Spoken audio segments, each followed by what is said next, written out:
तो हेलो मेरे प्यारे बच्चों, कैसे हैं आप सभी लोग। मैं हूं रोहित चौहान, आप लोग का अपने प्यारे से यूट्यूब चैनल फिजिक्स हाउस में आप लोग का स्वागत करता हूं तहे दिल से। तो जल्दी से रेडी हो जाइए नोट्स और पेन लेकर, क्योंकि आज का जो टॉपिक है इम्पोर्टेंट है।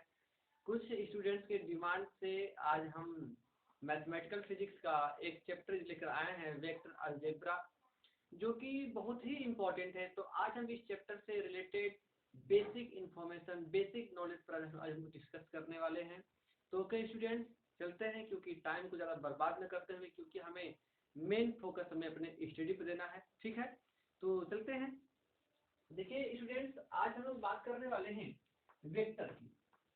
तो वेक्टर क्या है, जैसे कि आप लोग जान चुके हैं कि वेक्टर को हम कहें मतलब कि वे क्वांटिटी जिनके पास डायरेक्शन के साथ साथ मैग्नीट्यूड हो। क्या हो? उनके पास डायरेक्शन एंड मैग्नीट्यूड दोनों हो। तो देखिए, डायरेक्शन और मैग्नीट्यूड, इन दो बातों से किसी क्वांटिटी को वेक्टर कहा जाए, ये परफेक्टली 100% ट्रू नहीं है। अब आप कहेंगे सर हम तो ऐसे ही पढ़े हैं। हाँ, तो वो आप जहाँ पढ़े हैं जो भी ठीक है, आपने जहाँ भी पढ़ा, लेकिन आज आप हमसे पढ़ रहे हैं तो कुछ तो नई चीजें बनती हैं। तो देखिए हम बात करेंगे, हमारे पास एक वेक्टर होने के लिए हमारे पास एक बहुत ही बड़ा रूल है। उस रूल को फॉलो करना चाहिए। कोई भी क्वांटिटी अगर वो वेक्टर है तो अगर वो उस रूल को फॉलो करती है तभी वो वेक्टर है, अदरवाइज वो वेक्टर नहीं है। तो वो रूल क्या है? Vector law. अब वेक्टर लॉ क्या है, अब हम डिस्कस करने वाले हैं। देखिए, जैसे कि अगर हम बात करें वेक्टर लॉ क्या है, तो वेक्टर लॉ देखिए, आप जानते हैं कि addition of vector and subtraction of vector, ठीक है, एंड मल्टीप्लिकेशन ऑफ वेक्टर। तो मल्टीप्लिकेशन ऑफ वेक्टर में आप लोग जानते हैं दो चीजें होती हैं। ये मल्टीप्लिकेशन ऑफ वेक्टर में टू टाइप्स के मल्टीप्लाई हमारे होते हैं। एक होता है हम लोग का डॉट और एक होता है हम लोग का क्रॉस। देखिए, तो जो डॉट मल्टीप्लिकेशन क्या है वेक्टर का और क्रॉस मल्टीप्लिकेशन क्या है वेक्टर का, तो इस पर हम आगे चर्चा करने वाले हैं। तो इतना ध्यान दीजिए, ये हमारे रूल हैं। वेक्टर को ऐड करने के लिए एक अलग रूल है, सब्ट्रैक्ट करने के लिए अलग रूल है, उनका मल्टीप्लिकेशन करने के लिए भी अलग रूल है। हमारे पास जितनी भी ये जो भौतिक राशियां हैं, और जैसे हम लोग साधारण मैथमेटिक्स में हम लोग जो रूल यूज करते हैं, घटाने का, जोड़ने का, गुणा करने का, ये रूल से अलग रूल आता है वेक्टर के लिए। अगर ये वेक्टर, यही हमारे वेक्टर लॉ है। क्या है वेक्टर लॉ? वेक्टर को अलग तरीके से जोड़ना, वेक्टर को अलग तरीके से घटाना, वेक्टर को अलग तरीके से गुणा करना। ठीक है, तो ये रूल हम लोग आगे पढ़ने वाले हैं। ठीक है, तो ये इस रूल को जो भी क्वांटिटी अगर ओबे करती है, अगर उसके ये रूल का वो पालन करती है, तो उसे हम कहेंगे वेक्टर क्वांटिटी, अदरवाइज वो वेक्टर क्वांटिटी नहीं होगी। अच्छा, चलते हैं हम लोग वेक्टर की डिफिनेशन क्या होता है वेक्टर। ठीक है, हम कहेंगे a physical quantity, a physical quantity has magnitude and direction, ठीक, and obey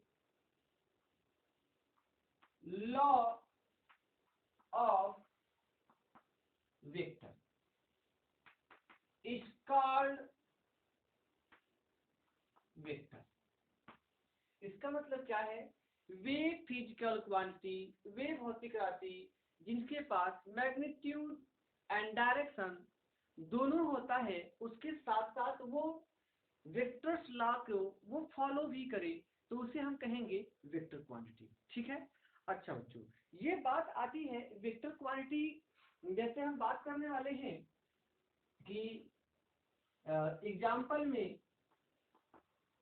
बात है फोर्स, डिस्प्लेसमेंट,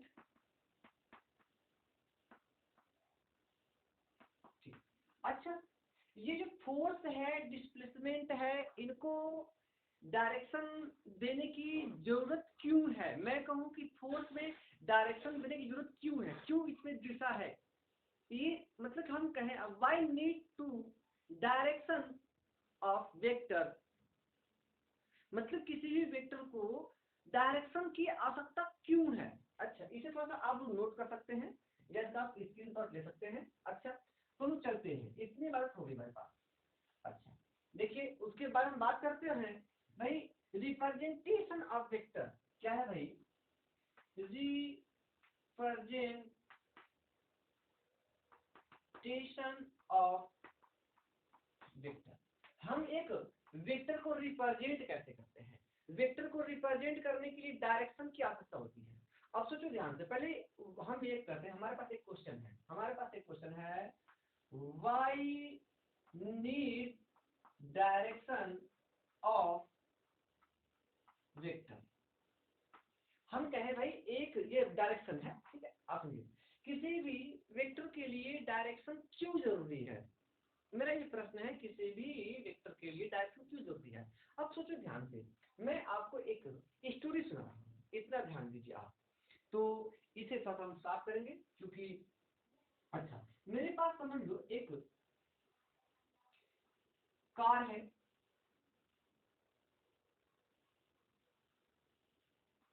ठीक है बच्चों? अच्छा,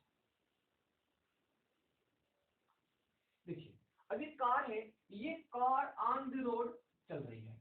अब मान लीजिए ये कार बिगड़ गई, किसी भी टाइप से बिगड़ गई, और आप हैं तो यहाँ पर बैठे हुए हैं कार में, ठीक, जो भी चीजें, आप ड्राइवर हैं, ठीक है, कार से जब आप बाहर आए तो आपने थोड़ा लोगों से कहा कि दो रोड पर दो पांच छह लोग जा रहे थे, तो आपने उनसे कहा कि हेलो, आप थोड़ा सा मेरा हेल्प कर देंगे, आप मेरे कार को धक्का थोड़ा दे दीजिए, धक्का मतलब कि एक फोर्स लगा दीजिए, तो आप हमारा हेल्प कर देंगे।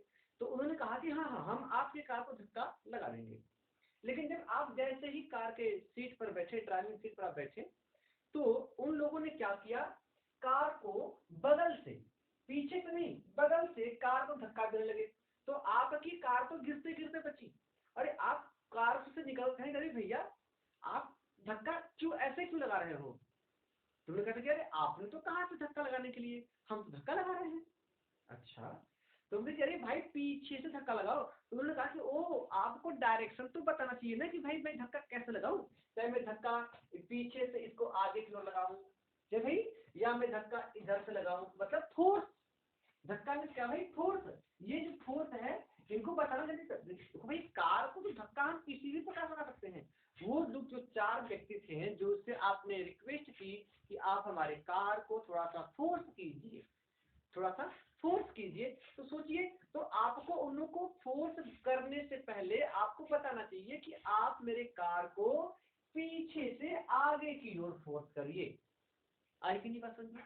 तो मतलब क्या है, आप खुद सोचिए, किसी भी फोर्स को डिफाइन करने के लिए डायरेक्शन की आवश्यकता है कि नहीं, है ना? आप समझिए इस बात को। अब मैं एक क्वांटिटी और लेता हूँ, इसको फोर्स में आप समझ गए होंगे कि फोर्स को कैसे डायरेक्शन की आवश्यकता पड़ती है। अच्छा, हम लोग बात करते हैं, आप लोग डिस्प्लेसमेंट, क्या बात करते हो बच्चों? डिस्प्लेसमेंट की। अब देखिए ध्यान से, मैं आपसे कहूँ डिस्प्लेसमेंट कैसे एक सदिश राशि है, डिस्प्लेसमेंट को डिफाइन करने के लिए हमारे पास डायरेक्शन की आवश्यकता क्यों पड़ती है? अब देखिए ध्यान से, अगर मैं आपसे कहूँ कि आपके सपने में आ गए आपके भगवान जी, जिनमें आपकी आस्था हो, ठीक है, तो जिनमें आपकी आस्था है, तो आपको भगवान जी ने सपने में आए और वो कहें कि मेरे मंदिर से 10 मीटर दूरी पर खजाना है। तो आप सोचे कि भगवान जी ने कह दिया कि 10 मीटर दूरी पर खजाना है, अभी भगवान जी आपसे कुछ और कहने वाले हैं, लेकिन आपने भगवान जी की बात नहीं सुनी, आपको इतनी लालची हैं आप, सोचिए कि भगवान जी की बात पूरी न सुनकर आप उठ गए और रात को ही कुदाल लेकर चल दिए कुदाल लेकर कि भाई भगवान जी ने कहा है कि मंदिर से 10 मीटर दूरी पर, हाँ भाई, खजाना है, 10 मीटर दूरी पर खजाना है। तो आप सोचे कि भगवान जी ने कह दिया, अब वो आपने पूरी भान की बात सुनी नहीं, आपके देखिए लालची आपका पंथ ही कितना है। ठीक है, सर जी हमें लालची बना रहे हैं, तो कोई बात नहीं, ठीक है। अब देखिए समझने के लिए लालची बनना पड़ता है जी। देखिए तो मतलब क्या है, आपने सोचा कि मंदिर के चलते हैं, भगवान ने कहा 10 मिनट, लेकिन जब मंदिर के पास आप गए तो आपके मन में डाउट आ गया, यार मंदिर तो ऐसे, भाई ये हम लोगों का उत्तर, ये हम लोगों का दक्षिण, ठीक है भाई, है जी, ये हम लोगों का पूर्व और ये हम लोग का पश्चिम, भाई क्या भैया, north west east, sorry sorry sorry, east west north south, बच्चों ईस्ट वेस्ट नॉर्थ साउथ। अब आप सोचो कि मंदिर से भगवान ने कहा 10 मीटर दूरी पर, भाई मंदिर से 10 मीटर दूरी तो पूर्व भी हो सकता है, 10 मीटर दूर तो उत्तर भी हो सकता है, 10 मीटर पश्चिम हो सकता है, दक्षिण हो सकता है, कहीं भी हो सकता है। तो आप सोचो, अरे ये तो छोड़ो भाई, अगर हम लोग मंदिर को सेंटर मानकर यहाँ से हम 10 मीटर का एक रेडियस में, अगर मैं इसको ले लूँ तो ये लो, अब इस पेरीमीटर पर एक सर्किल हम बनाएंगे, तो इस पेरीमीटर पर 10 मीटर पर यहाँ पर खजाना है।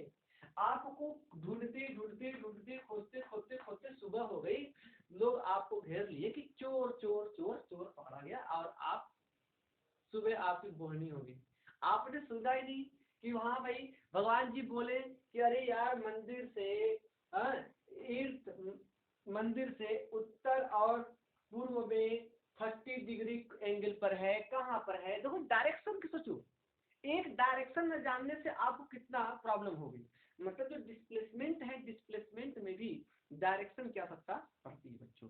आई की नहीं बात समझ में आपको, वीडियो क्लिप चल रहा है, हाँ सही चल रहा है, अच्छा चलो अच्छा, मतलब क्या है, why need to direction vector, हम लोग इस बात समझ चुके हैं कि एक किसी डायरेक्शन, हाँ किसी वेक्टर के लिए डायरेक्शन कितना इंपॉर्टेंट है। अच्छा रही बात, हम लोगों ने डिफिनेशन में एक चीज और देखा था, मैग्नीट्यूड, क्या बच्चों, मैग्नीट्यूड। अब बच्चों देखो मैग्नीट्यूड जो है, without magnitude any physical quantity not possible, हम कहें कि एक भी कोई भी ऐसी फिजिकल क्वांटिटी नहीं है जो विदाउट मैग्नीट्यूड, बेटा उसमें तो मैग्नीट्यूड है, होगा ही होगा, विदाउट मैग्नीट्यूड कैसे हो सकता है, अब बताओ कुछ भी नहीं है, मैग्नीट्यूड का मतलब है उसका value 1 newton 2 newton 1 metre 2 metre, इसके बिना तो क्या होता है कि नहीं। तो आप कहेंगे विदाउट मैग्नीट्यूड कोई भी, चाहे वो स्केलर क्वांटिटी हो, चाहे वो फिजिकल, चाहे वो वेक्टर क्वांटिटी हो, चाहे वो दुनिया की कोई भी क्वांटिटी हो, उसमें बच्चों मैग्नीट्यूड कंपलसरी है, without magnitude any physical quantity not possible. आई की बात समझ, मेरे ख्याल से आप मेरी बातों को समझ चुके होंगे, ठीक। अच्छा रिप्रेजेंटेशन ऑफ वेक्टर, बच्चों कोई भी, हम लोग बात करते हैं, कंसीडर अ वेक्टर ए, हमने एक वेक्टर ले लिया, बच्चों ध्यान है, एक वेक्टर ए है, तो इस कोई फिजिकल क्वांटिटी ए है बच्चों, कोई फिजिकल क्वांटिटी ए है और ये वेक्टर क्वांटिटी है, तो बच्चों इसके रिप्रेजेंटेशन के लिए हम लोग क्या लेंगे बच्चों, इसके ऊपर एक एरो लगाते हैं, क्या कहते हैं, एरो, एरो की ये जो हेड होती है, देखो ध्यान से, हाँ ये जो बच्चों ये सब हम हेड करते हैं, head, head of arrow, head of arrow represented direction of vector, ये क्या बच्चों, ये हेड ऑफ एरो रिप्रेजेंट करता है वेक्टर के direction, okay, and length of arrow, and length of arrow the magnitude of vector, ये बच्चों क्या होता है, ये किसको रिप्रेजेंट करता है,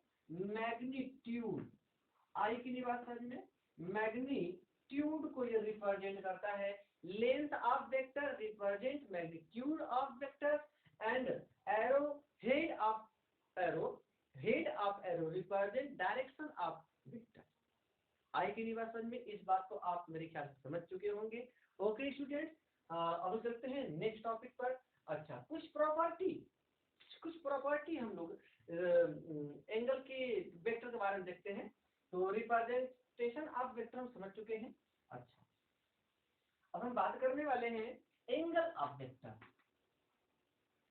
angle of vector, angle of vectors का मतलब क्या होता है, एक we have two vectors, vectors A and vectors B act along theta angle between the theta angle, ये जो वेक्टर ए एंड बी है इनके बीच का जो कोण है बच्चों वो थीटा है। अच्छा ध्यान रहे तो भाई इन एंगल के बीच का बच्चों ये भी तो थीटा हो सकता है ना, भाई ये कितना होगा बच्चों 360 डिग्री माइनस थीटा होगा।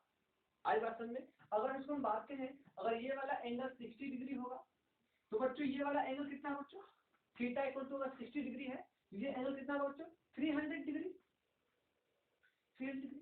तो मैं आपसे कहूं कि इस दो वेक्टर्स के बीच में, vector A and vector B के बीच में कौन सा एंगल वेक्टर एंगल कहलाएगा, एंगल ऑफ वेक्टर कौन सा कहलाएगा।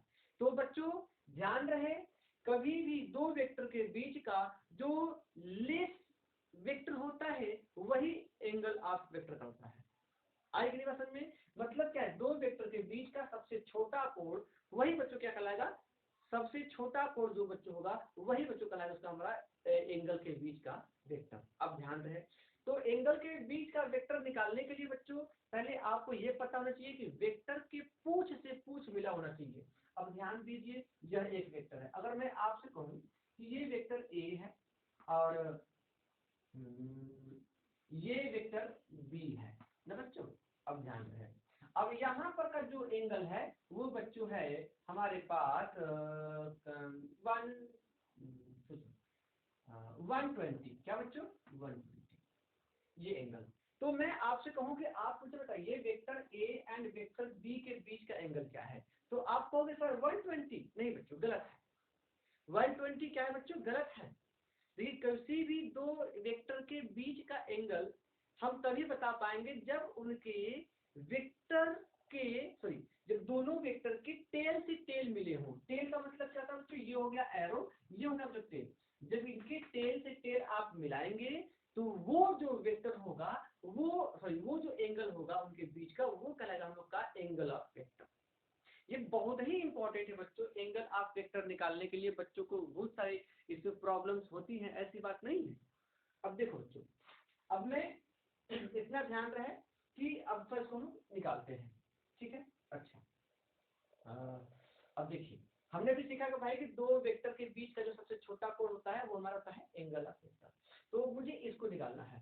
देखो बच्चों किसी भी वेक्टर को हम लोग पैरेलल शिफ्ट कर सकते हैं, पैरेलल शिफ्ट कर सकते हैं। पैरेलल शिफ्ट का मतलब क्या है, ए वेक्टर जो ए है वेक्टर ए को अपने जगह पर रहने दे, ये जो वेक्टर बी है बच्चों वेक्टर बी को ये जो 120 डिग्री पे है ना, तो इसी वेक्टर बी के पैरेलल यहाँ से बच्चों एक वेक्टर हम लोग ड्रा कर सकते हैं। ये वेक्टर बच्चों वेक्टर बी के मैग्नीट्यूड एंड डायरेक्शन को रिप्रेजेंट करेगा। किसी भी वेक्टर के पैरेलल जो वेक्टर होगा ये वेक्टर इसके मैग्नीट्यूड और इसके डायरेक्शन को रिप्रेजेंट करेगा। अब ध्यान दीजिए ये टोटल एंगल कितना था 120। अच्छा बच्चों ये वाला कितना एंगल होगा बच्चों 60 होगा, कितना होगा 60 होगा। तो मैं आपसे कहूं कि ए एंड बी के बीच का जो एंगल होगा वो कितना होगा यहाँ पर 60 डिग्री होगा। क्या होगा बच्चों 60 डिग्री होगा। आए कि नहीं समझ में। या आप ध्यान दें कि किसी भी दो एंगल के बीच का किसी भी दो वेक्टर के बीच का जो एंगल होगा या तो उनके पूंछ से पूंछ मिले होने चाहिए या अगर उनके पूंछ और शीर्ष मिले हैं तो उनके बीच का जो एंगल बनेगा वही बच्चों कहलाएगा हमारा एंगल ऑफ वेक्टर। अगर इसके डायरेक्शन को थोड़ा हम ऐसे करें तो बच्चों ये वाला एंगल बनेगा नहीं बनेगा 60 डिग्री। देखिए तो वेक्टर के बीच का एंगल निकालने के लिए या तो उनकी टेल टू टेल होने चाहिए, आगे बात समझ में। अगर ऐसा नहीं है, अगर वो टेल टू हेड है बच्चों तभी इनके बीच का जो एंगल होगा ये होगा 60 डिग्री, न कि ये वाला। मतलब क्या है, दो वेक्टर के बीच बना सबसे छोटा कोण सॉरी दो वेक्टर के बीच बना छोटा कोण ही एंगल ऑफ वेक्टर कहलाता है। बहुत इजी सा कंसेप्ट है। अच्छा बच्चों हम लोग चलते हैं आगे। अच्छा तो मैं आपसे कहूं कि अब एक बात यहाँ पर और आगे बच्चों, कभी भी एंगल ऑफ वेक्टर मतलब क्या है, ये वेक्टर ए ये वेक्टर ए हो गया हम लोग के पास और ये वेक्टर बच्चों बी हो गया बच्चों। अब ध्यान है इनके बीच का जो थीटा है बच्चों, किसी भी दो वेक्टर के बीच का एंगल कभी भी 0 से छोटा नहीं होगा। पहली बात तो 0 से छोटा तो कोई कोण होता ही नहीं है। ठीक है जी। और कभी भी 180 से बड़ा नहीं होगा। मतलब क्या है कि जो एंगल है, जो थीटा है बच्चों, वो जीरो बच्चों हो सकता है, 0 हो सकता है, बट नॉट ग्रेटर देन 180। ये हमेशा बच्चों ये ऐसे होगा बच्चों। देखो यहाँ इसका मतलब क्या है, जो एंगल है बच्चों, या तो वो 0 हो सकता है, 0 से बड़ा हो सकता है, ठीक, 180 हो सकता है, और 180 से छोटा हो सकता है।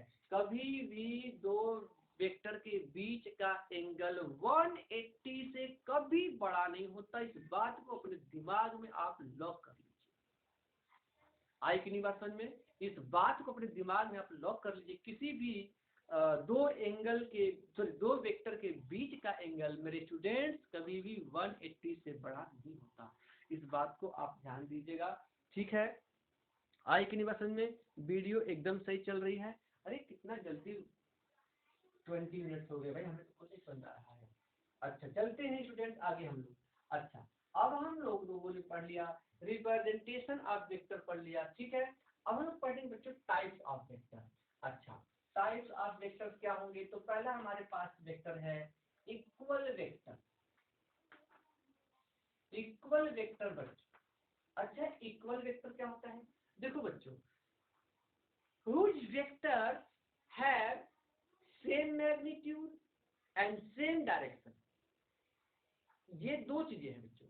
मतलब क्या है, दो वेक्टर के पास हमारे पास कंडीशन क्या होनी चाहिए? Same magnitude and same direction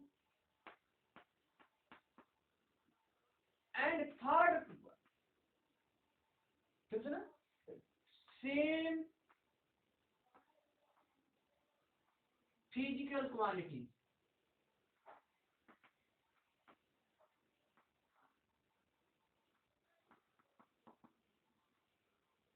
same physical quantity मतलब क्या है, अगर कोई वेक्टर है, अगर मेरे पास वेक्टर कोई ए है और कोई वेक्टर मेरे पास बी है, ये बच्चों सेम डायरेक्शन में होनी चाहिए।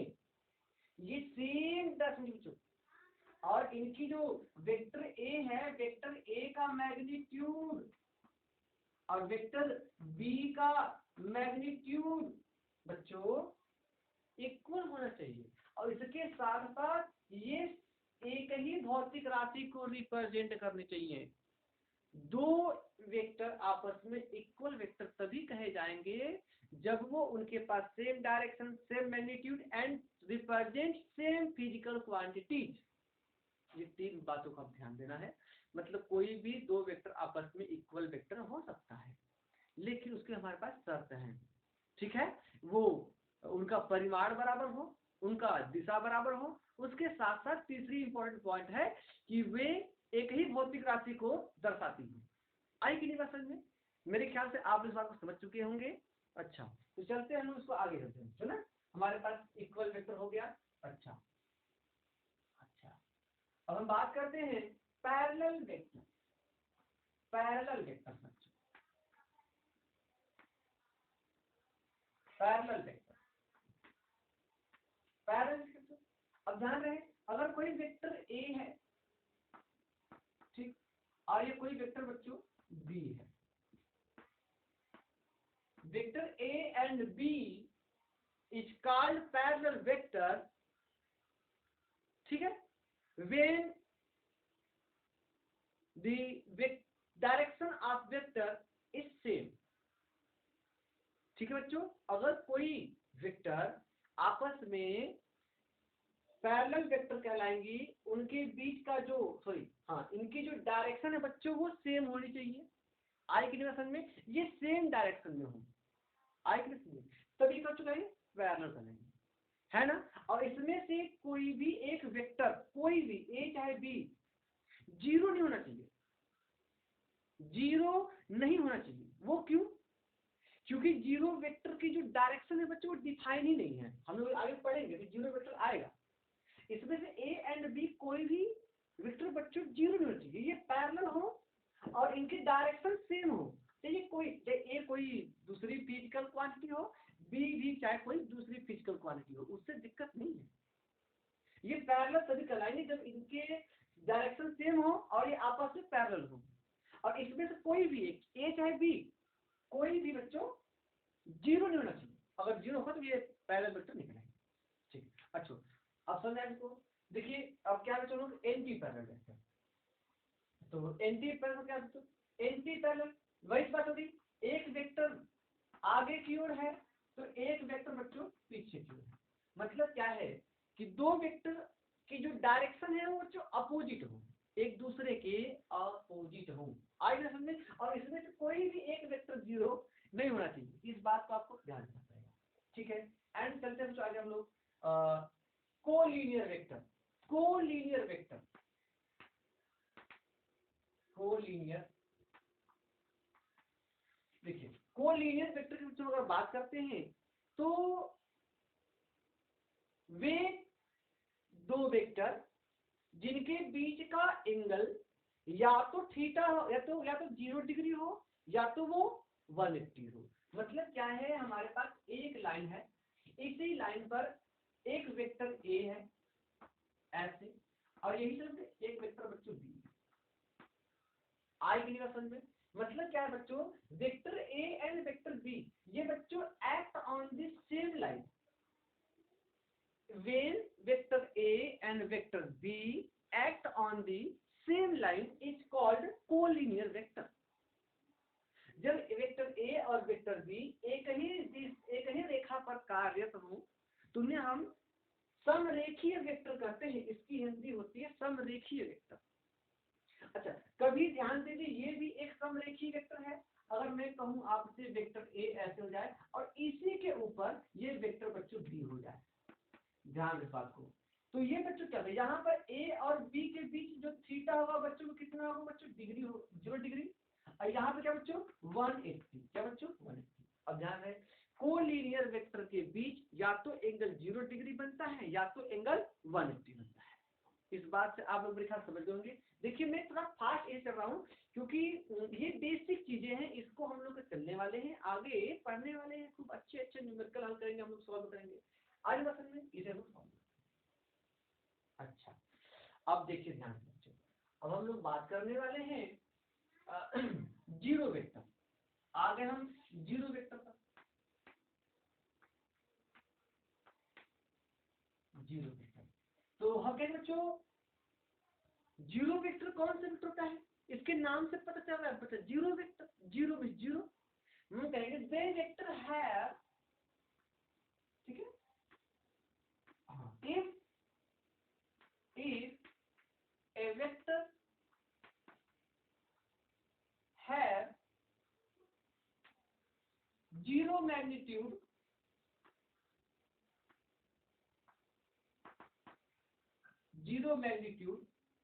is called zero vector. बच्चों जीरो वेक्टर को बच्चों हम लोग नल वेक्टर भी कहते हैं। क्या कहते हैं, नल वेक्टर भी कहते हैं बच्चों, नल, जीरो वेक्टर को हम लोग नल देख जाते हैं। तो किसी भी वेक्टर का जो मैग्नीट्यूड होगा बच्चों जीरो होगा तो वो क्या करेगा बच्चों, जीरो वेक्टर। अब ध्यान रहे जीरो वेक्टर को आप कैसे रिप्रेजेंट करेंगे, तो किसी भी वेक्टर के ऊपर जीरो है बच्चों तो उसको चाहिए एक zero vector with zero vector. अब जो वेक्टर है जीरो वेक्टर की जो डायरेक्शन है बच्चों वो बच्चों डिफाइन नहीं कर सकते, आई की नहीं बात समझ में। एक जीरो वेक्टर की जो डायरेक्शन है बच्चों वो डिफाइन नहीं है। यार मैं कहूं कि वो सभी दिशाओं में हो सकता है, वो सभी दिशाओं में हो सकता है बच्चों, उसकी कोई डायरेक्शन फिक्स नहीं है, या फिर उसकी डायरेक्शन को हम डिफाइन ही नहीं कर सकते हैं। द डायरेक्शन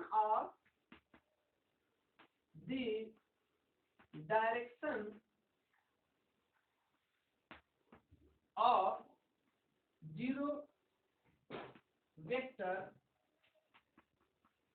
नॉट डिफाइंड, आई, ठीक है ना, 0 वेक्टर हो गया। अब हम चलते हैं यूनिट वेक्टर। बच्चों यूनिट वेक्टर क्या होता है? Very important vector, very important and important point, इसे आप लोग नोट कर लीजिएगा। क्या होता है यूनिट वेक्टर? आज मेरा चाक कहाँ गया भाई? मेरा चाक सब खत्म हो गया क्या? हाँ, देखिए अब जैसे यूनिट वेक्टर हम कहें बच्चों, if vector A, if vector A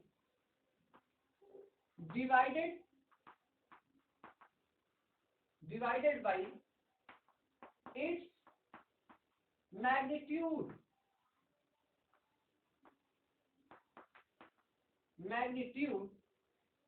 बच्चों, the new vector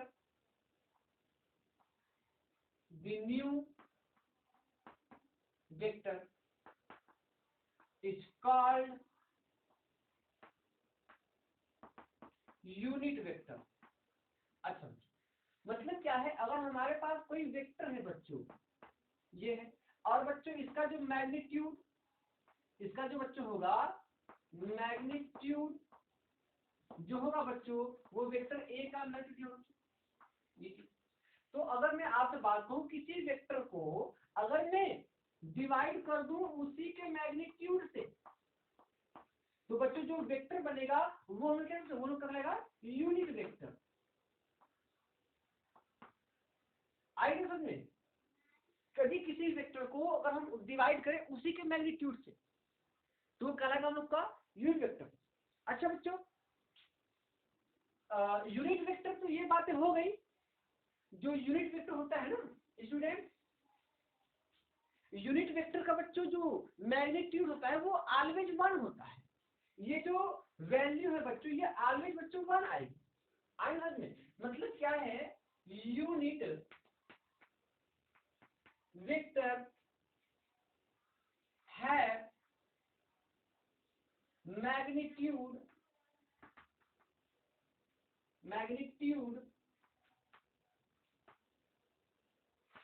is 1 means,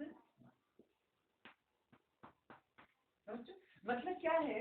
ये जो यूनिट वेक्टर हो बच्चों, ये vector upon magnitude of vector A equal to 1 बच्चों। ये क्या हो रहा है? 1। आज बात में। अच्छा, यूनिट वेक्टर को रिप्रेजेंट करने का एक नया सिंबल है, unit vector of A, unit vector of A. देखो बच्चों कैसे हम लोग ऑफ ए, ये बच्चों ए के ऊपर क्या है? किसी भी वेक्टर का जो यूनिट वेक्टर होता है उसके ऊपर हम लोग कैप लगाते हैं। क्या लगाते हैं? कैप लगाते हैं। तो A cap equal to vector A upon vector A का मैग्नीट्यूड इक्वल टू 1। ये बच्चों हो गया। आएगी बात समझ में? ठीक है ना? अच्छा, इसे थोड़ा सा आप लोग नोट करिए या तो स्क्रीनशॉट लीजिए, क्योंकि हम आगे चले। जैसा आपका बच्चों ठीक। अच्छा, तो जो बच्चों हम आपसे कहें, जो हमारे पास अभी आपने जाना कि भाई कोई वेक्टर ए है, वेक्टर ए का unit vector equal to vector upon magnitude of vector. तो ये क्या बच्चों, यहाँ से मैं अगर वेक्टर ए लिखूं तो vector A equal to magnitude of A equal to, अरे सॉरी, ए कैप। क्या बच्चों, मैं ऐसा लिख सकता हूँ क्या? Vector A equal to magnitude of A into unit vector लिख सकता हूँ क्या मैं? ऐसा एकदम लिख सकता हूँ। अच्छा बच्चों, ये जो मैग्नीट्यूड ऑफ ए है ना, इसको एक टाइप से हम और लिखते हैं। ये जो मतलब क्या बच्चों, ये जो वेक्टर ए है इसको लिखते हैं, ये जो मैग्नीट्यूड ऑफ ए है इसको इस पे से मैं ए लिख सकता हूँ। इसके ऊपर से मैं एरो लगा दूं, ये जो मार्ड है कि नहीं, ये मार्ड से हट जाएगा। तो मैं इसको ऐसे भी रिप्रेजेंट कर सकता हूँ। मतलब क्या है, किसी भी वेक्टर का जो मैग्नीट्यूड है इसको रिप्रेजेंट करने का ये भी एक तरीका है। या तो उसके ऊपर से तीर हटा दो, या तो तीर रहने दो, उसको मार्ड में कर दो। क्या बच्चों? मार्ड में कर दो। आई कि नहीं बात समझ में? ठीक है क्या? यहाँ तक हम लोग समझे। अच्छा बच्चों अब देखिए ध्यान से, तो यूनिट वेक्टर हम लोग का हो गया है। अब हम लोग चलते हैं ऑर्थोगोनल वेक्टर। क्या बच्चों? Orthogonal vector. अच्छा इसे हम लोग रिमूव करें। अच्छा ठीक, चलो अब हम लोग चलते हैं ऑर्थोगोनल वेक्टर। देखो बच्चों ऑर्थोगोनल वेक्टर सब कुछ चीजें सही है ना बच्चों, कहीं से कोई मिस्टेक नहीं हुआ है? हाँ एकदम सब कुछ सही से भी चल रहा है, कोई दिक्कत नहीं है। ठीक है अब देखो बच्चों हम लोग बात करने वाले हैं यूनिट वेक्टर, अरे सॉरी हाँ ऑर्थोगोनल वेक्टर। बच्चों जो ऑर्थोगोनल वेक्टर है बच्चों, ऑर्थोगोनल वेक्टर, अब ध्यान इस बात को, ऑर्थोगोनल वेक्टर क्या होता है? अब देखो जो अगर हम बात करें किसी एक कोऑर्डिनेट सिस्टम की, तो आप जानते हैं कोऑर्डिनेट सिस्टम का तो ये सही है, ये होता है भाई, ये होता है। अच्छा ये X axis, Y axis and Z axis, अगर हम यहाँ पर कंसीडर कर लें जो एक्स एक्सिस में जो एक यूनिट वेक्टर है, जो उसे हम लोग कहेंगे आई कैप। क्या कहेंगे? आई कैप। और वाई एक्सिस में जो यूनिट वेक्टर है उसे कहेंगे जे कैप। क्या कहेंगे? और जेड में तो क्या है? के कैप। तो मतलब क्या है कि वे वेक्टर्स जो X axis, Y axis and Z axis के डायरेक्शन में होते हैं, उन्हें हम कहते हैं ऑर्थोगोनल वेक्टर। अब सुनिए ध्यान से, मैं आपसे कहूँ बात भाई, कोई एक एक्स क्वांटिटी है जो वेक्टर एक्सिस में है, एक्स एक्सिस में है, और कोई वाई वेक्टर है जो वाई एक्सिस में है, और कोई जेड वेक्टर है जो जेड एक्सिस में है। तो अब ध्यान दीजिएगा, अब देखिए ध्यान से, तो मैं आपसे कहूँ बच्चों जेड एक्स एक्सिस का यूनिट वेक्टर मतलब क्या बच्चों? एक्स एक्सिस का यूनिट वेक्टर आई कैप। क्या बच्चों? आई कैप इक्वल टू, तो एक्स एक्सिस में कौन सा वेक्टर है बच्चों? वेक्टर है एक्स, और इसका बच्चों क्या रहेगा? Magnitude of x. यही बात है बच्चों, दिख रहे थे भाई? मैंने क्या कहा? हमने कहा कि कोई एक आई जे कैप, हमने यूनिट वेक्टर लिया, ये कोई आई जे कैप है, जो आई बताएगा ये क्यों क्या दिखा रहा है, बैटरी कम दिखा रही क्या, चार्जर हट गया था। हाँ ठीक, अब सही थी। जैसे मैंने कहा कि जो आई जे के है, अच्छा इसको मैं फिर समझा, मेरे पास 3 कोऑर्डिनेट सिस्टम होते हैं। हमारे पास एक एक्स एक्सिस होता है, एक वाई एक्सिस होता है, एक जेड एक्सिस होता है। मैं फास्ट तो नहीं पढ़ा रहा ना, अगर मैं फास्ट पढ़ा रहा हूँ बच्चों तो आप लोग कमेंट बॉक्स में जरूर बता दिया करिए कि सर आप फास्ट चल रहे हैं, थोड़ा स्लो चला करिए, तो हम स्लो चलेंगे। ठीक है ना? आई की नहीं बात समझिए। अच्छा मैंने कहा X axis, Y axis and Z axis.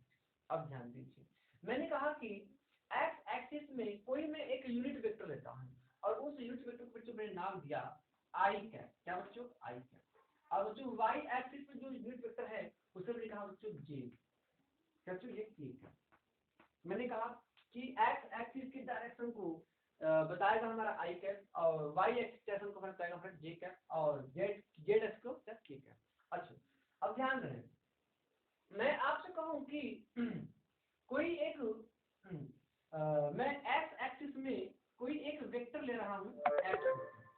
अरे एक तो बैटरी फिर हिल जा रही है भाई, कहाँ चालू से हिल जा रहा क्या? नहीं सही तो है, सही है, ठीक है।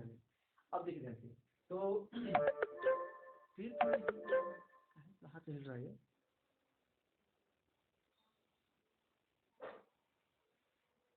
कहीं से कोई डिस्टर्ब भी नहीं है, सही है। देखिए तो एक्स एक्सिस में एक्स वेक्टर, वाई एक्सिस में तो y vector and z equal to Z.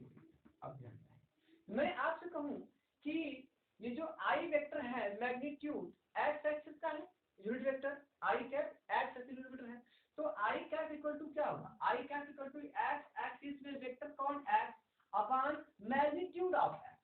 ये अगर मैं आपसे कहूं जे कैप, तो ये कैसे हो? जेड जे वाई एक्सिस में वेक्टर क्या है? Y vector. अच्छा अब मैग्नीट्यूड ऑफ वाई, ये हो सकता है आगे का समझ में, मैं तो मैग्नीट्यूड ऑफ वाई बेटा तो मैं वाई भी लिख सकता हूं। अब के कैप इक्वल टू हम लिख सकते हैं बच्चों जेड एक्सिस में vector Z vector upon magnitude of Z. ये बच्चों इतनी बातें हमारी बन सकती है बच्चों, अच्छा, इसको हम थोड़ा सा एक टाइप से और ले सकते हैं, x vector equal to x i cap, अच्छा y vector equal to y j cap, z vector equal to k cap, z k cap. समझ, हम लोग ऐसे कर सकते हैं। अब ध्यान दें, जो vector X axis Y axis and Z axis के में जो यूनिट वेक्टर होते हैं उन्हें हम कहते हैं ऑर्थोगोनल वेक्टर। अच्छा बच्चों, अब आप लोग अगर यहाँ तक चले आए हैं तो आप लोग वीडियो को लाइक करके जरूर जाइएगा और अपने दोस्तों को बता दीजिए कि बीएससी की जो क्लासेज हैं वो हमारे यूट्यूब के थ्रू आप लोग को तक पहुँच रही है। आप लोग का अगर मुझे सपोर्ट मिलेगा तो मैं आगे भी जो वीडियो को बनाने का प्रयास करूंगा, क्योंकि मेरी जो मोटिवेशन है वो आपसे है। ठीक है ना बच्चों, तो ओके, पढ़ाई करते रहिए, लगे रहिए, सेमेस्टर आने वाला है। Okay, very good.